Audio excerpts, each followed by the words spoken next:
सभी का spiritual fellowship channel में स्वागत करती हूँ और आशा करती हूँ कि आप अच्छे होंगे, प्रभु में आनंदित होंगे और प्रभु अपने वचनों के द्वारा आप सभी को आशीष दे रहा होगा। परमेश्वर का धन्यवाद हो कि एक बार फिर से उसने ये मौका दिया कि हम आपसे मिल सकें और परमेश्वर के वचन से हम मिलकर के कुछ बातों को सीख सकें। मनुष्य के जीवन में एक सबसे बड़ा जो सवाल आता है वो ये है कि आखिर परमेश्वर ने मनुष्य को क्यों बनाया, परमेश्वर ने मनुष्य की रचना क्यों की। बाइबल इस बात के विषय में क्या कहती है कि परमेश्वर ने मनुष्य को क्यों बनाया, आखिर उसने पूरी कायनात बनाई, पूरी सृष्टि बनाई, फिर ऐसी कौन सी बात थी कि परमेश्वर को मनुष्य को बनाने की जरूरत पड़ी। बाइबल के आधार पर आज हम इन बातों को देखेंगे और हम सीखेंगे कि आखिर ऐसी क्या बात थी कि परमेश्वर ने मनुष्य को बनाया। चलिए, यदि आपके पास बाइबल है तो हम देखेंगे कुछ बातों को, कुछ कारणों को, कुछ रीजंस को कि परमेश्वर ने मनुष्य को बनाया। The why God created man.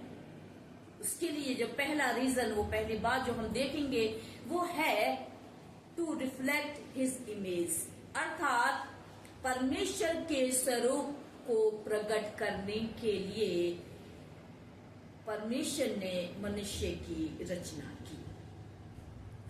परमेश्वर को कभी किसी ने नहीं देखा।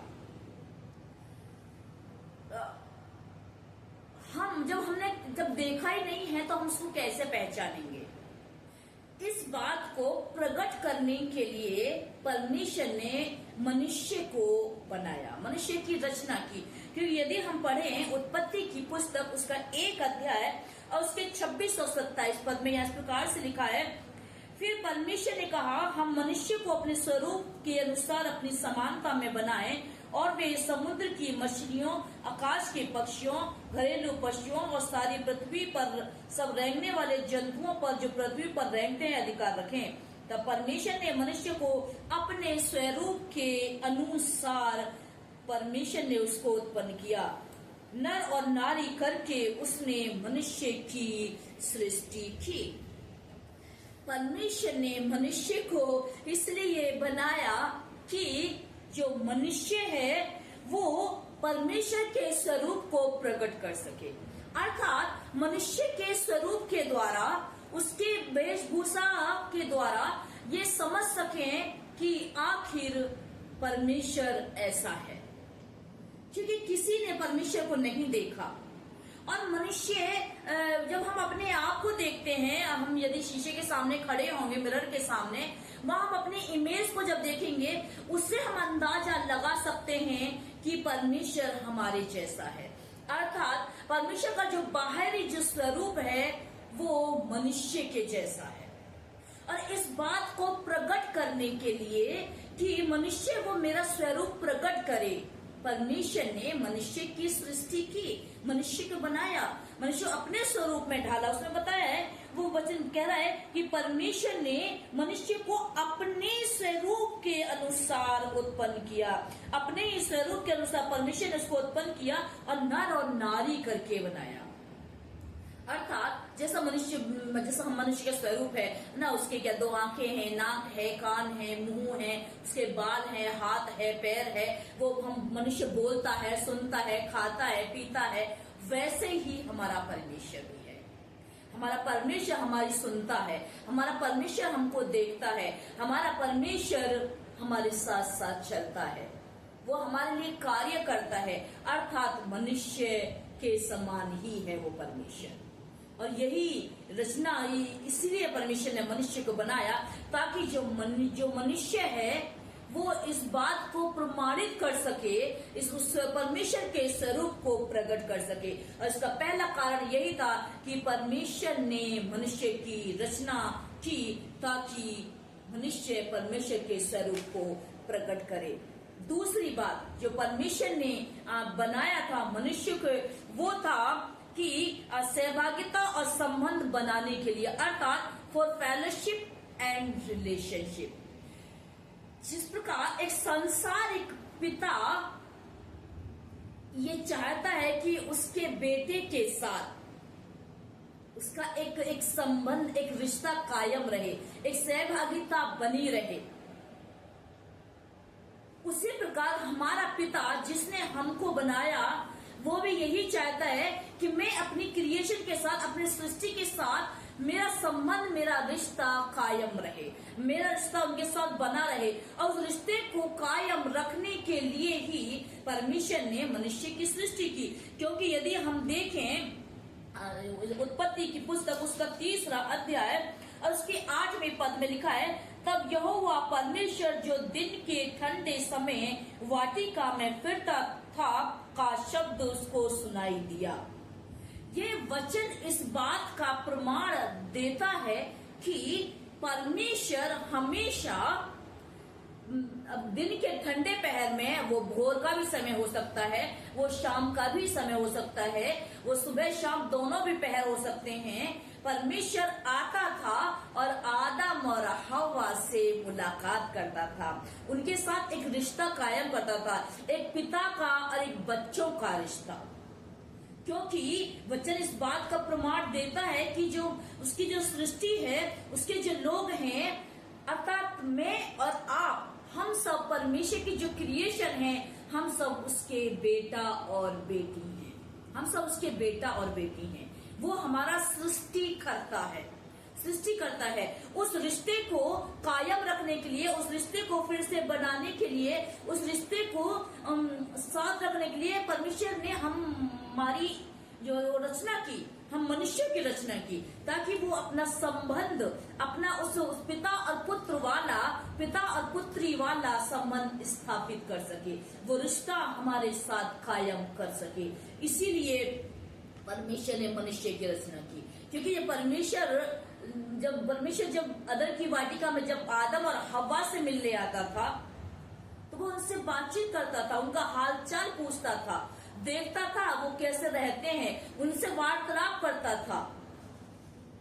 परमेश्वर ने इसीलिए मनुष्य को बनाया कि वो उसके साथ अच्छा सहभागिता में रह सके, उसके साथ एक रिश्ता कायम कर सके।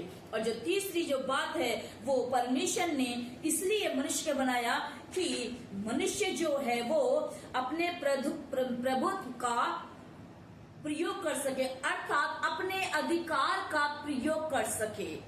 उसे एक अधिकार दिया, और मैं इस प्रकार से कहूंगी कि टू एक्सरसाइज डोमिनियन, अर्थात अधिकार दे।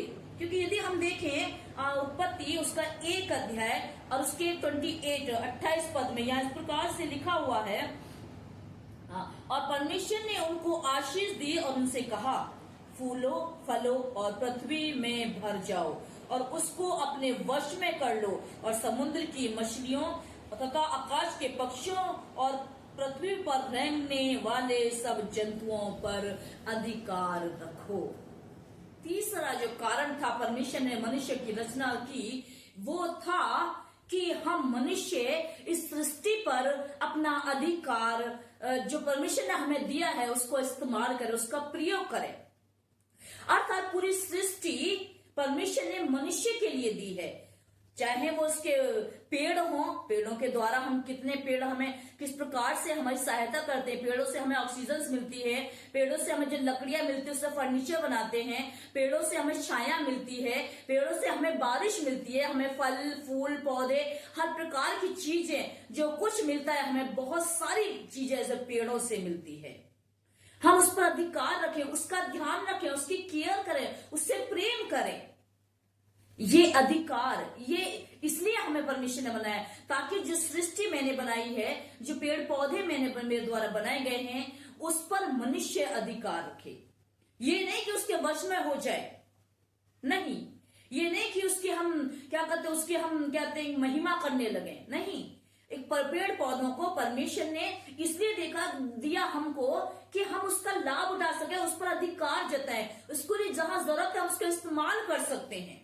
और उसकी केयर भी कर सकते हैं। और यही तीसरा कारण था कि परमेश्वर ने मनुष्य को बनाया कि मनुष्य पूरी सृष्टि पर अपना प्रभुत्व जो है वो प्रयोग करे, अपना अधिकार प्रयोग करे, दिखाए, उसको अपने वश में रखे। और जो चौथी बात जो थी, परमेश्वर ने जो बनाया मनुष्य को, जो चौथा कारण है वो है to serve and glorify God. अर्थात मनुष्य को परमेश्वर ने इसलिए बनाया कि मनुष्य परमेश्वर की सेवा करे और उसकी महिमा करे, उसकी सेवा करे, उसकी महिमा करे।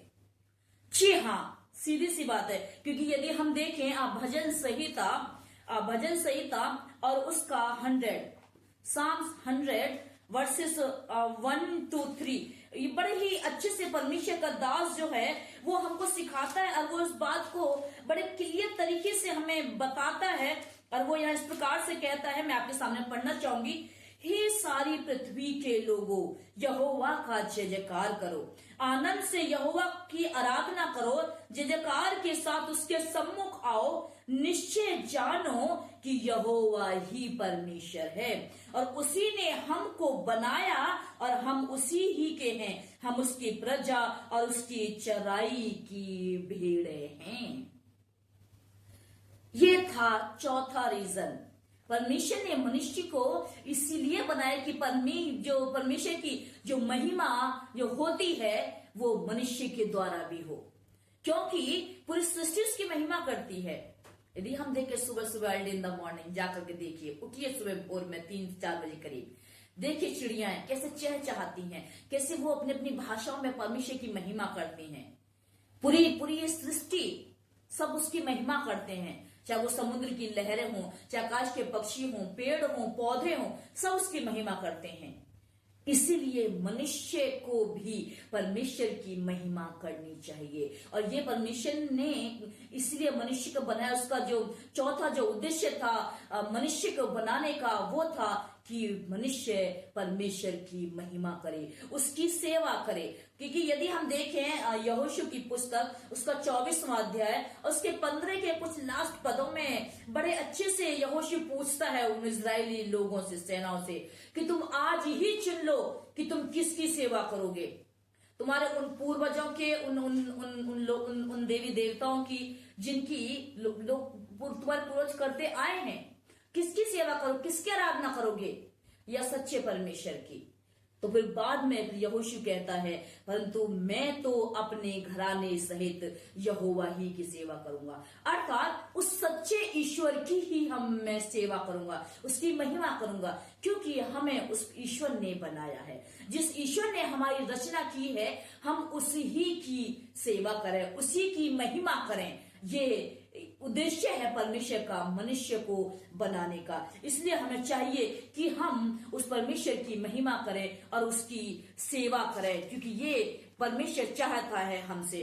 और जो पांचवी जो बात है कि परमेश्वर ने मनुष्य को बनाया वो था टू एंजॉय क्रिएशन, अर्थात सृष्टि का आनंद ले, सृजन का आनंद ले। ये था पांचवा कारण। परमेश्वर ने मनुष्य को बनाया और बनाने के बाद उसने कहा, क्या कहा, आइए हम पढ़ लेते हैं उत्पत्ति की पुस्तक उसका 2वां अध्याय जेनेसिस चैप्टर 2 वर्सेस 9। यह इस प्रकार से लिखा हुआ है, मैं आपके लिए पढ़ देती हूं। और यहोवा परमेश्वर ने भूमि से सब भांति के वृक्ष जो देखने में मनोहर, जिनके फल खाने में अच्छे हैं, उगाए, और वाटिका के वृक्ष बीच में जीवन के वृक्ष को और भले या बुरे के ज्ञान के वृक्ष को भी लगाया। अर्थात परमेश्वर ने मनुष्य को इसलिए रचा कि वो इस सृष्टि का, इस पूरी कायनात का आनंद उठा सके। देखिए हमारे इस क्षेत्र में, हमारे इस संसार में, इस वर्ल्ड में इतनी सुंदर सुंदर जगहें हैं। जम्मू कश्मीर आप चले जाइए, कितनी सुंदर वो जगह है। ये सब किसने बनाया? परमेश्वर ने।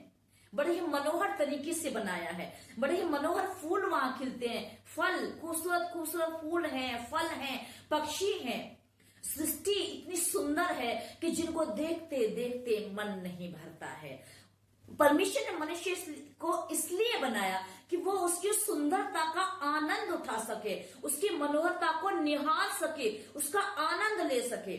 इसलिए नहीं कि उसको नष्ट करे, इसलिए नहीं कि उसको हम गलत तरीके से इस्तेमाल करें, इसलिए नहीं कि उसको हम अपना ईश्वर बना लें, नहीं, परंतु इसलिए कि जो क्रिएशन, जो सृष्टि परमेश्वर ने रची है, जो उसने बनाया है, उसका हम आनंद उठा सकें, भरपूरी से आनंद उठाएं। और उस आनंद को उठाने के लिए ही परमेश्वर ने मनुष्य को सृजा, उसकी रचना की, ताकि जो मेरी ये क्रिएशन है, जिसको परमेश्वर ने पूरे 5 दिन में बना दिया था, उसका मनुष्य आनंद उठा सके, उसके फलों का, अच्छे अच्छे फल जो हमने कभी शायद सुने भी नहीं होंगे, कभी देखे भी नहीं है, ऐसे सुंदर सुंदर फल परमेश्वर ने दिए हैं। उन सब चीजों का आनंद उठाने के लिए ही परमेश्वर ने मनुष्य को बनाया। और ये सब कुछ परमेश्वर ने मनुष्य के लिए बनाया है, मनुष्य को सृष्टि के लिए नहीं बनाया है, परंतु पूरी सृष्टि को मनुष्य के लिए बनाया। उसने मनुष्य को पैदा तब किया, उसने तब मनुष्य की सृष्टि की जब उसकी जरूरत के लिए, उसके खाने पीने, उसके सारी चीजों का पहले से बंदोबस्त कर दिया। क्योंकि बाइबल इस बात का प्रमाण देती है कि परमेश्वर ने पहले सृष्टि बनाई और फिर मनुष्य को बनाया। अर्थात पहले उसके लिए पेड़ पौधे, जल, पानी, खाने पीने का सारा इंतजाम किया, उसके बाद तब सृष्टि की, मनुष्य की सृष्टि की, ताकि मनुष्य किसी भी बात के लिए तरसे नहीं। उसने कहा कि फूल और फलों पृथ्वी में भर जाओ। उसने कहा जितने भी यहाँ के पेड़ पौधे हैं, उन सारे फलों के वृक्ष तुम खा सकते हो, तुम खाओ, वो तुम्हारे खाने के लिए है। अर्थात मनुष्य को परमेश्वर की सृष्टि का आनंद उठाना चाहिए, उसको निहार के, उसका इस्तेमाल करके, ना कि उसको नष्ट करके। और ये था परमेश्वर का 5वीं योजना है, उसका 5वां कारण कि परमेश्वर ने मनुष्य की सृष्टि की। और जो छठा जो कारण था वो था टू पार्टिसिपेट इन रिडेम्पशन, अर्थात छुटकारे में भाग लेने के लिए। छुटकारा किससे? छुटकारा पाप से।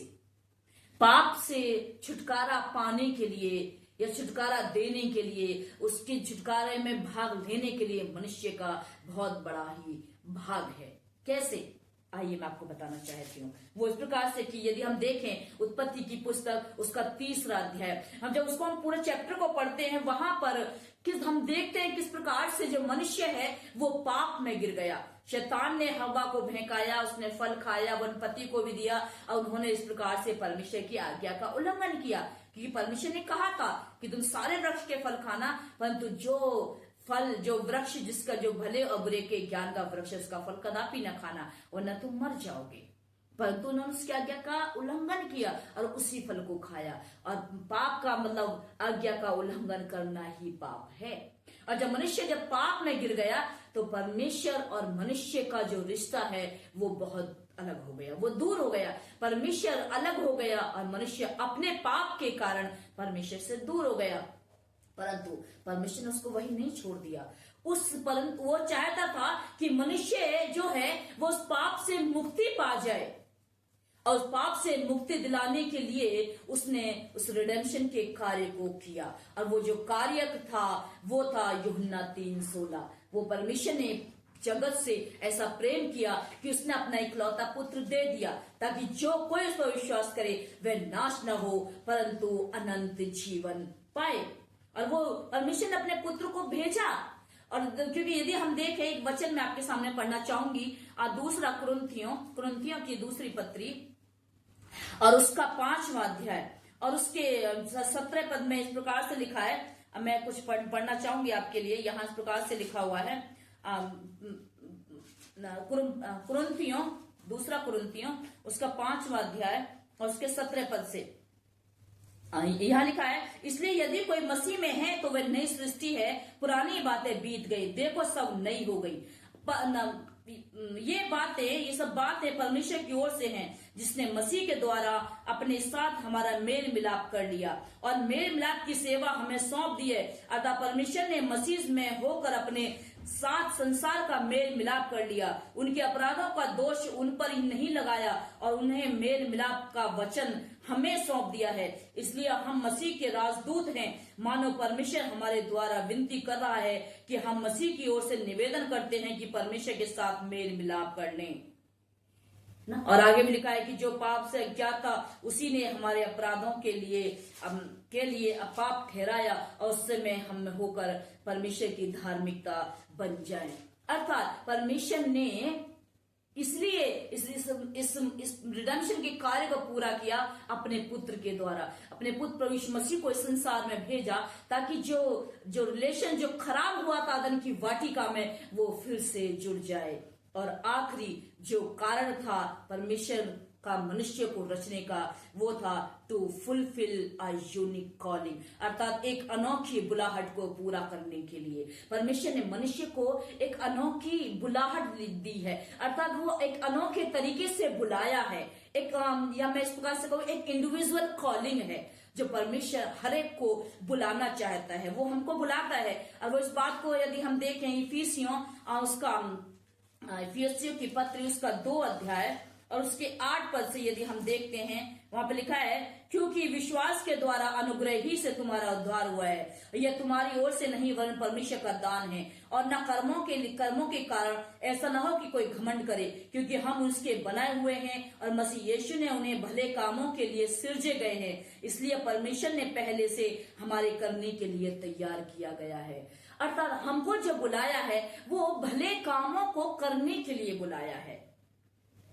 परमेश्वर ने हर एक को गुण दिए हैं, हर एक को टैलेंट दिए हैं, उसने हर एक को एक अलग अलग तरीके से उसने वरदान दिए हैं। किसी को गाने का, किसी को बजाने का, किसी को प्रचार का, किसी को टीचिंग का, किसी को डांसिंग का, ना, किसी को लीडरशिप का, किसी को और अन्य चीजों का। हमारे देश में जो टैलेंट से लोग भरे पड़े हैं, उन टैलेंट को इस्तेमाल करने के लिए परमेश्वर ने हमें बुलाया है, ताकि हम अपने उस टैलेंट्स को हम इस्तेमाल कर सकें और परमेश्वर के राजदूत बन सके। हम लोग परमेश्वर के राजदूत बनने के लिए बुलाया है, क्योंकि हम उसकी इमेज में बनाए गए हैं, हम उसके स्वरूप में रचे गए हैं। और जब हम परमेश्वर के स्वरूप में रचे गए हैं तो हम परमेश्वर के राजदूत हैं। इसलिए हमें उसके प्रेम को, उसकी दया को, उसकी सत्यता को हमें संसार के जो लोग हैं उन पर प्रकट करना है, और उस रोशनी को, उस लाइट को, उस ज्योति को हमें चमकाना है अपने गुणों के द्वारा, अपने भले व्यवहार के द्वारा, ताकि हम दुनिया को इस बात को कह सके कि हाँ, हम परमेश्वर की रचना है और परमेश्वर ने हमें बुलाया है। ये थे 7 कारण कि परमेश्वर ने मनुष्य की रचना की, मनुष्य की रचना की। मनुष्य अर्थात मेरी और आपकी और पूरे संसार की, यही कारण थे। इसलिए हमें देखना है कि आज हम कहाँ हैं। जिस कारण से परमेश्वर ने हमारी रचना की है, क्या आज हम उस कार्य को कर रहे हैं? परमेश्वर ने रचना की हमारी इसलिए कि हम परमेश्वर के उन गुणों को प्रकट करें, परमेश्वर के स्वरूप को प्रकट करें, हम परमेश्वर की महिमा करें, हम परमेश्वर के उस कार्य को जिसने हमें सौंपा है उसको पूरा करें, उसके रिश्ता बनाए, उससे सहभागिता रखें, उसकी महिमा करें, उस छुटकारे के कार्य को उसको पूरा करें। क्या हम ये कार्य कर रहे हैं? हमें ये देखने की आवश्यकता है। यदि नहीं कर रहे हैं तो मेरे प्रिय भाई बहनों, ये समय है उस चीज को जानने का, उसमें इन्वॉल्व होने का, उसको समझने का कि आखिर परमेश्वर ने हमारी रचना क्यों की है। परमेश्वर ने हमें, अब जब हमने जान ही लिया है बाइबल के अनुसार कि परमेश्वर ने हमें रचना क्यों की है, अब हमें चाहिए कि हम उसके अनुसार को ही अपने जीवन को बिताए हैं और कोशिश करें कि हम इस जीवन के महत्व को समझें कि परमेश्वर ने हमें बड़े ही एक अद्भुत कार्य के लिए बुलाया गया है। परमेश्वर इस वचन के द्वारा आप सभी को आशीष दे। आइए हम प्रार्थना करें। हमारे जीवित अनुग्रहकारी दयालु पिता परमेश्वर, आप जो राजाओं के राजा हैं, प्रभु के प्रभु हैं, हम आपका धन्यवाद देना चाहते हैं पिता, इस समय के लिए आपने दिया है पिता। हमारे बहन भाई के लिए धन्यवाद हो जो इस वचन को सुन रहे हैं, आप इन्हें आशीष देना राजा। ये वचन इनके जीवनों में 100 गुना आशीष लेकर आने वाला बने प्रभु जी। इनका रिश्ता तेरे साथ एक पिता और पुत्र की तरह बनता चला जाए, ये तेरी क्रिएशन को एंजॉय कर सके राजा। इनके जीवन में आशीष देना, यदि कोई बीमार है छूना और चंगाई देना। धन्यवाद हो प्रार्थना सुनने के लिए, यीशु नासरी के नाम से प्रार्थना मांगती हूँ मैं, आमीन। जय मसीह।